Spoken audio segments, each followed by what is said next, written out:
Hi everyone, it's me, Kadeena Cox.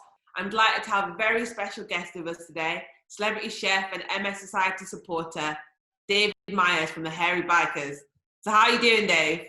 Hello, Kadeena. I'm doing all right. How are you? I'm not too bad. I'm just cracking on. I've baked a couple of cakes, hopefully get a few more done in the next week or so. Yeah, it is good. I mean, food's a great adventure, and I think it's been important in my life. I've managed to make a career out of it after a very oblique way getting there. So we've had a few questions in. Do you mind if I ask you a few questions so we can all benefit from your expertise in baking? Oh, I wouldn't call it expertise, but I'll do my best, Kadeena. So first question, how did you get into baking? My mum had MS. Well, up until I was about 8 years old, Monday was baking day. It was always scones, Victoria sponge, and fluffy baps, bread baps.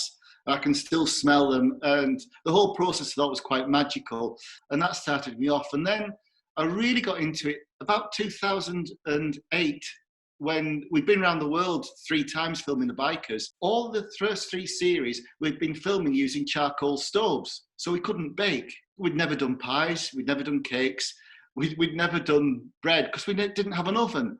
So we changed one syllable and became the Hairy Bakers. This was pre-Bake Off, and we doubled the ratings. So obviously baking became much more important. Si and I we love what we do, and so that enthusiasm, that rubs off. So when you come home, you learn something, you want to do it, and that's how I really got into it. I'm playing around with bread a bit myself. It's tricky. I found it's tricky to get it right, to knead it enough. But you mentioned Si. How long have you guys been best friends for, and how did you start working together? We met, I can tell you, it's 1992, so it's going back a few years now. We both worked in the film industry as crew. I was charge of makeup, hair and prosthetics, and Si was location manager. And we got on like a house on fire. He sold me a motorbike, and fully enough, it's true, it was a really bad buy. He really ripped me off. And I was living in Scotland, and he came up. I said, "You've got to take this bike back." And he came up to my house, with a van and an excuse. But he stayed for a week. I was a cook in my house when my mum was still alive, and my dad was still alive. And Si grew up in a similar way. He was the cook in the house because he was on his own with his mum, and his father had passed away. So we both got together cooking. So that's how we started. And it was brilliant. But working with your best friend's great. And what's really good as well is being in business with your best friend. Because we're like brothers, it's just kind of 50-50. And some of the experiences we've been lucky enough to have. I come from a really poor, pretty sheltered background. Some of the things that I've seen in the world, it's sharing it with my best friend. That's fantastic. That sounds amazing. I can totally appreciate how it is kind of being able to travel and see things with best friends. It's like us when we go to championships, we go to so many different places and get to experience highs and lows, get to experience different cultures. And it is a nice thing to be able to share with your close friends. Right, so on to the baking questions. For the first one, I'm a vegan. What can you use as an alternative to eggs in a cake? One of the great alternatives to eggs is aquafaba from the chickpeas. In a can, or when you boil chickpeas, there's like a gel on the outside, and it's called aquafaba, and it's a wonderful alternative to egg whites. It really works. Apple sauce is great in cakes instead of eggs for baking. Everybody seems to be making banana bread. We can use ripe bananas, but what you should do is put in a bit of extra baking powder to give it a bit of oomph. Black salt, that mimics the taste of eggs. So the next one, on a similar theme, obviously during lockdown, it's been quite hard to get hold of flour and eggs. Yeah. So do you have any tips for baking without flour and eggs? Same for me. It was, Kadeena. I had loads of packets of old flour. Flour doesn't keep, which is what I found. I went down the old route of polenta, making polenta and lemon cake, polenta and orange cake. The only thing is, though, you really need to make it with ground almonds to give you the taste and the flavour. But if you go to Italy, polenta cake is a cake of choice. I found a recipe for a great chocolate cake. It was eggs, so it's not great for vegans. Chocolate and butter, so it's a bit like a set mousse, but you can get away with that. Flapjacks was something else I went to because that was oatmeal and oats. That was one of the first things I made independently. My mother, when I was a kid, was a tray of flapjacks. And then I got this idea you could melt chocolate, not add much, and dip it at a jaunty slanted angle so half the flapjack was dipped in chocolate. Oh, so good. So good. Getting my mouth watering. That's my job. Yeah, I know. So this next question is from a new baker. They're asking for any advice on how to get started and improve in their baking skills. I find just follow the recipe. There's chemistry, there's alchemy. You do really need to weigh the goods and pay attention to the recipe. That's, get a good recipe. On the judgment side, everybody's ovens differ. So if it says 35 minutes, check it. Do that old trick with a cake. Put a skewer in the cake. If it comes out dry, it's cooked inside. If it comes out with like cake batter on it, it's not done. Keep an eye on it, leave it in there. If you're worried about going too brown, put a bit of greaseproof or foil on the top. I mean, a lot of us have MS. Doing a lot at one time is quite hard. So for those people that struggle with that, the question is, can I make my cake mixture in advance and freeze it? Yes, you can. You're all right. I reckon up to about 24 hours in the fridge. And freezing, yes, it freezes really well. I think it's like the usual rules apply. Airtight container up to about 3 months. Perfect. Good to know. So the next one is on one of my favourite things to bake. Oh my gosh, might bake some today. So what are your tips for the perfect chocolate brownie? Use a good recipe, of which we have several. Actually, the Dairy Biker's Ultimate Brownie is really good. One good tip is to sift the flour. You see people sifting the flour.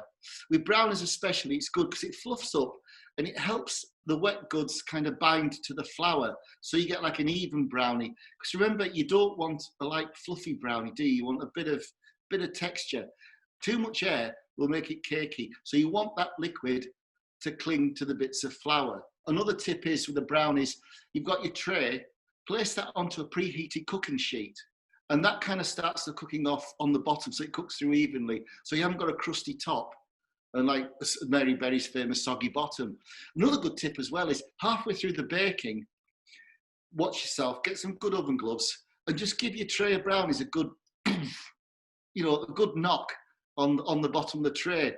And what that does, it kind of makes it collapse a little bit and you get like a nice, dense, good texture. And above all, like brownies, just use really good ingredients. Right. So the next question is, I want to make something healthier. Are there any good alternatives for sugar? Well, within sugar, there's some good sugar out there. Like unrefined sugar is better than refined sugar. I have to watch my sugars. I'm pre-diabetic myself, type 2. But like when a cocktail calls for like something syrup, and that's out of the question for me, but I can make that syrup with agave syrup. It's really good natural product made from cactus. It works great in cakes. Honey's great, but again, calorie-wise, if you're looking out for honey or sugars, honey's lovely, but you've got to watch that. You can buy coconut sugar now, and things like some of the sugar replacements now, like Canderel and Splendor. They come in a powder form now, which are really decent for baking. It's quite difficult getting that balance, so it's not too sweet, and it doesn't taste too artificial. So the next question is, the recipe says to use unsalted butter, but I only have salted butter in my fridge. Can that be used instead? Yes, you can, but chances, it might make it too salty. So it's simple as that, really. Unsalted's better. So another one is, how do I know if my baking powder and baking soda are still fresh? Yeah, not many people know that, but baking powder and baking soda do go off. They stop working. You get half a teaspoon, get about sort of 50, 60 ml of boiling water, put the half teaspoon in the boiling water. If it goes mad and fluffs up, it's fine. If it doesn't, chuck it. But then you wonder why your cakes don't rise, because oh yes, 2011. So in general, I can only get one type of flour. Does it matter what type I use? If I use whole wheat flour, for example, what effect would that have on my baking? Well, it'd be like a beer mat. Would Van Gogh have plated his sunflowers if he only had red paint? No, it's not going to work. Put baking powder in to ordinary flour, and you have what effectively is what we got used to, self-raising flour. No, wholemeal flour, it's much denser. It's different. It's a slow-release carbohydrate, so it's better for you. But what I love is using, say, a third wholemeal and the rest just a good bread flour. When people talk about bread flour, it's a stronger flour. So really, you know, some people, if you bake bread with ordinary flour, it come out being a bit cakey because it hasn't got that gluten. Right, so finally, what are your thoughts on margarine versus butter?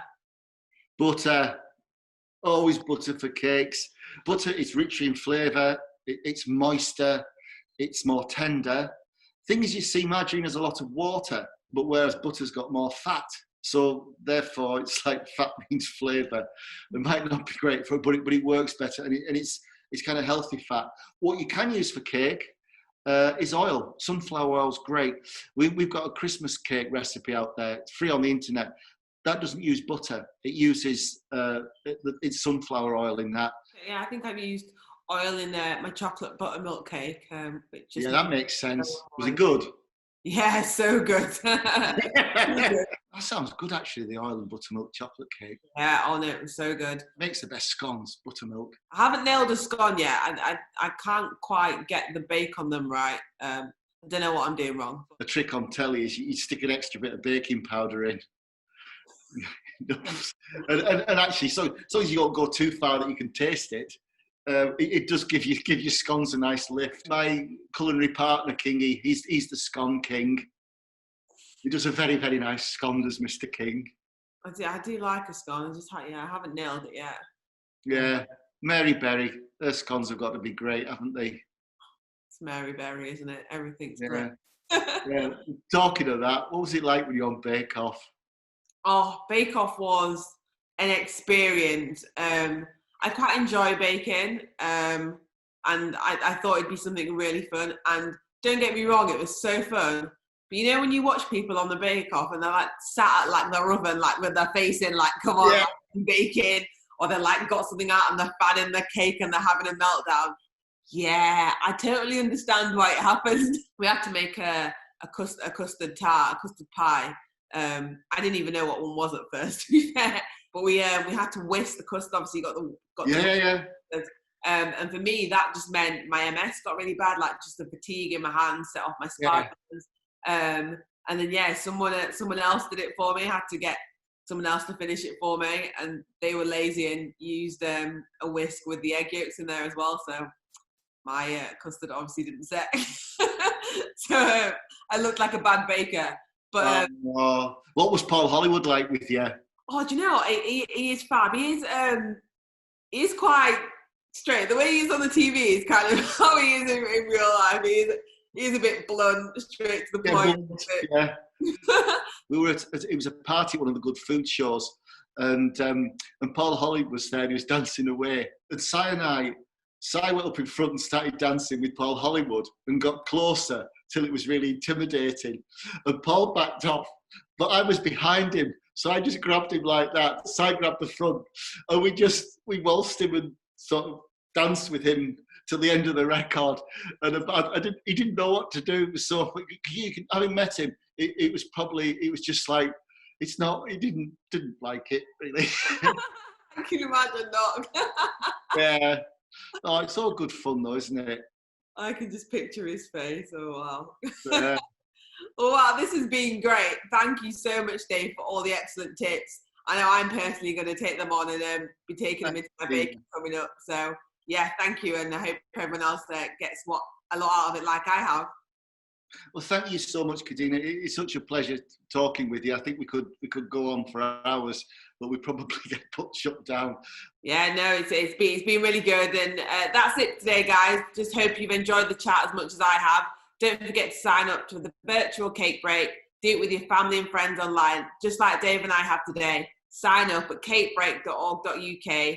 It's got you covered for recipes and everything else you need to know about hosting a cake break during these times. So make sure you've all signed up and get enjoying baking. See you later. Thank you. Bye-bye.